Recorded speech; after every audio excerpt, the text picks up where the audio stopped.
Welcome into WTOL 11 News here on Plus. I'm Michael Sandlin. Thank you so much for joining us on your Saturday afternoon.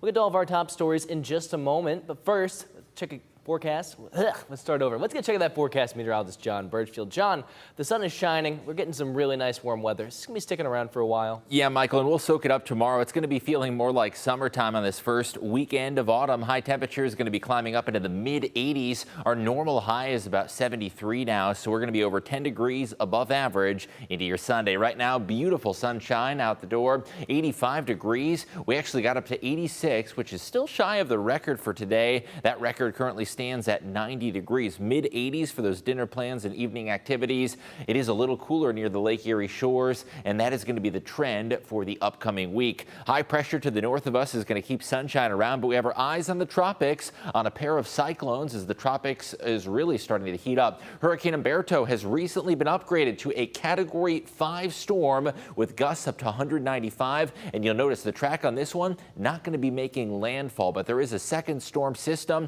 that we're keeping our very close eye on as well. And this one's still a tropical depression with 35-mile-an-hour wind speeds, but it could prove to be more detrimental for the southeastern United States, bringing torrential flooding rain to the Carolinas and Georgia. I'm going to break down the impacts of those tropical systems and also our local 10-day forecast in just a bit. All right, John, we'll see you then. A 21-year-old motorcyclist is dead after a crash in West Toledo. This happened last night just after 7 on Douglas and Newport. Toledo police say the driver of a Jeep tried passing a stopped gold-colored car that was waiting to turn left. That's when TPD says a speeding motorcycle approaching the two cars tried to brake, but ended up falling over and sliding into both cars. The motorcyclist was pronounced dead at the scene. Police say the driver of the gold-colored vehicle took off before police arrived. This crash is still under investigation. Fulton County authorities are still looking for a man wanted on felony parole warrants. This is 30-year-old Jesse Brown.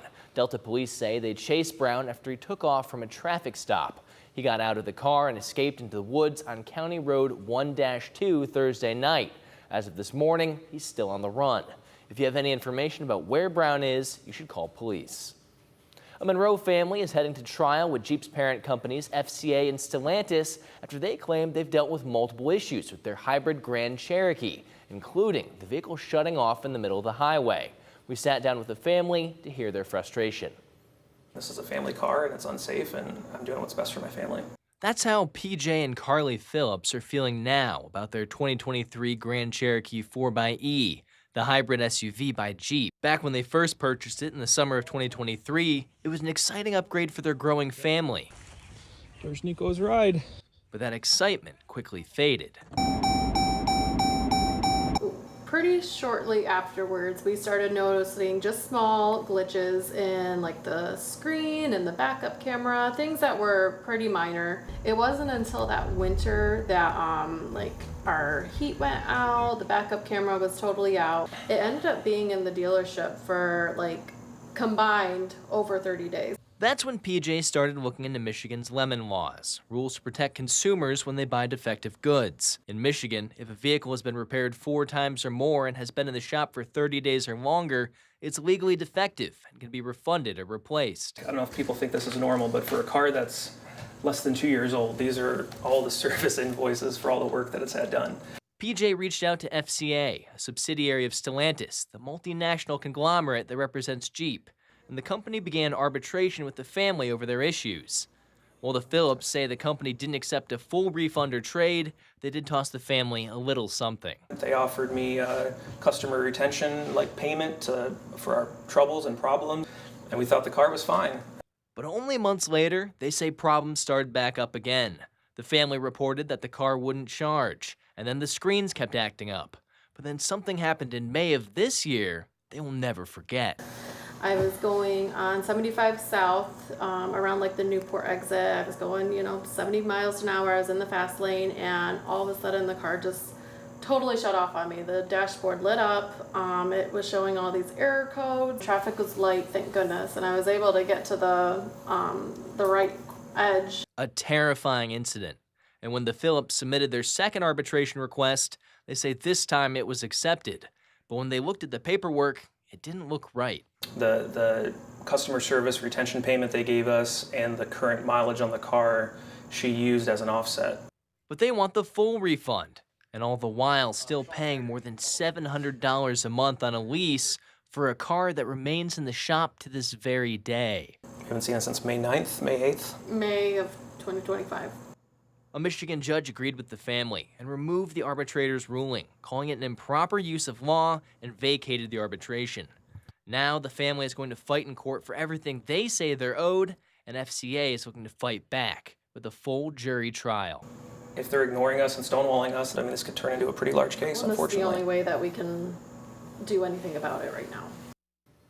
Meanwhile, just last month, Stellantis announced a recall for 92,000 of their 4xe hybrids, recalling models from 2022 through 2026, including the exact vehicle the Phillips family has, citing software errors that can cause the vehicle to lose power while driving.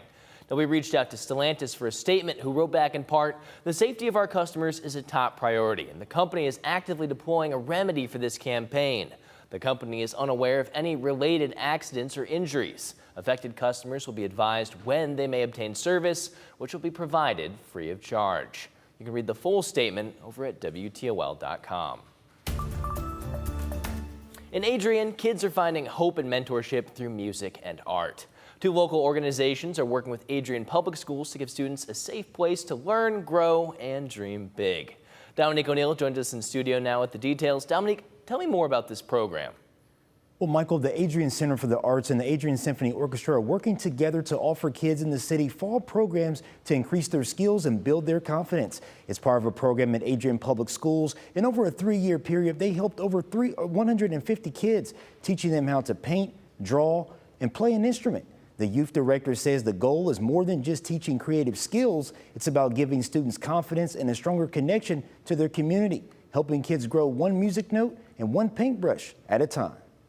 It gives them an opportunity to really explore who they are as an artist or just as a person away from the other kids. So it's not the pressure of being in a science or math class. It's just an extra special art opportunity.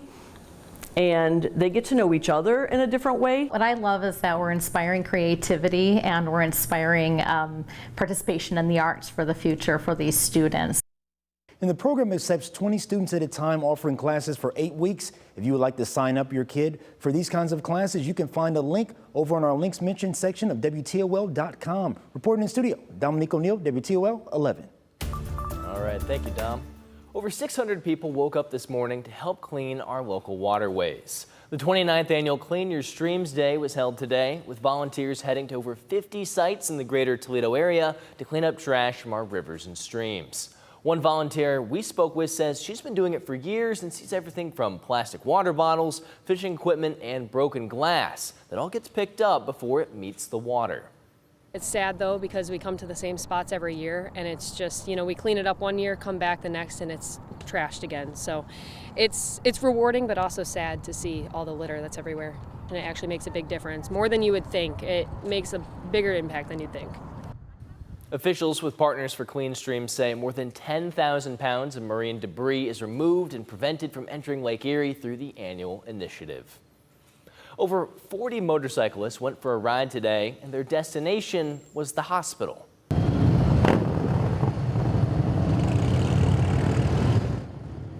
The second annual Pennies, Toys, and Thunder was held in Toledo today. The initiative, which was first started in Detroit, is to bring stuffed animals and books to kids who were in the hospital for a long-term stay. The founder of the initiative says he started the ride in honor of his late sister Penny, who had cerebral palsy. He says he saw the need to cheer kids up during COVID when they couldn't see visitors, and has kept it going ever since. I got a group of motorcyclists together and said, there's a need. We need to give these kids hope. So we came up with Pennies, Toys, and Thunder. We rattle the windows for them to let them know that we care. All of us here care. Great work, guys.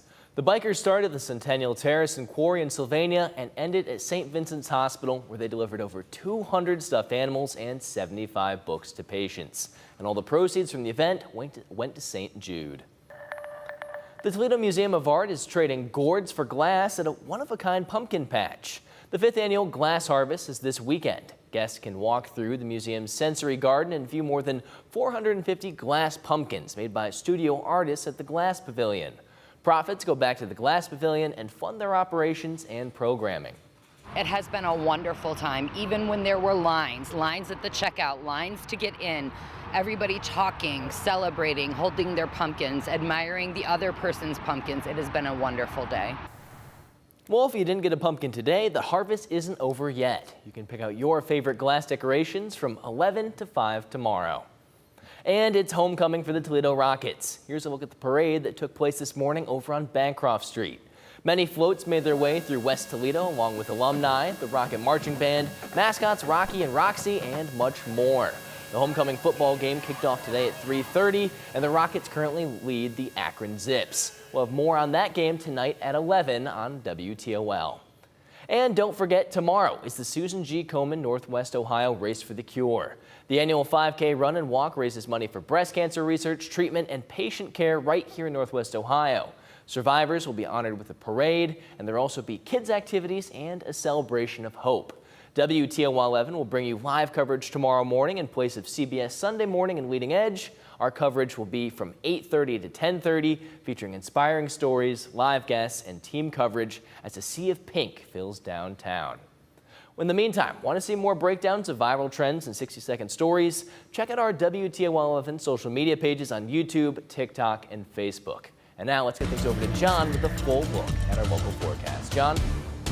Thanks, Michael. Feeling more like summer on this first weekend of autumn, and the warm feel is going to be here to stay for your Sunday plans. I am expecting high temperatures near 85 degrees under mostly sunny skies. Our normal high is now in the low to mid 70s, so we're going to be over 10 degrees above average. It could even be a little warmer than that 85-degree mark west of town and south of Toledo, and slightly cooler near the Lake Erie shores. So looking ahead towards those current temperatures for your evening, 86 degrees in BG and Ottawa. Toledo actually topped out around 86, and that put it just shy of the record from the 1890s. That current standing record is at 90 degrees. Sandusky is considerably cooler. Port Clinton also in the lower 80s.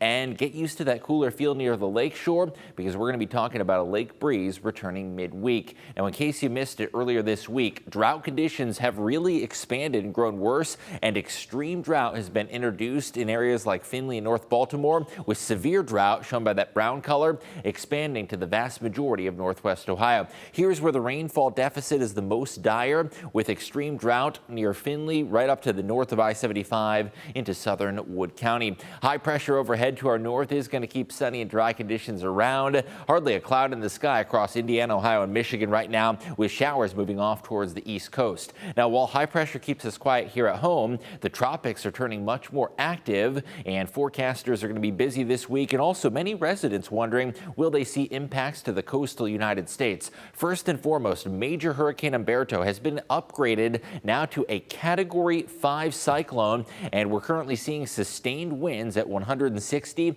and gusts over 190 miles per hour. It's a very powerful storm, although it's not likely to pose any impacts to the coastal U.S. It is going to bring hurricane force winds to Bermuda, and likely at that point still a Cat 4 when it hits Bermuda, but it is eventually going to be shifting northeast and staying well out to sea, and that includes as it voyages up towards the Canadian waters near Nova Scotia, Newfoundland.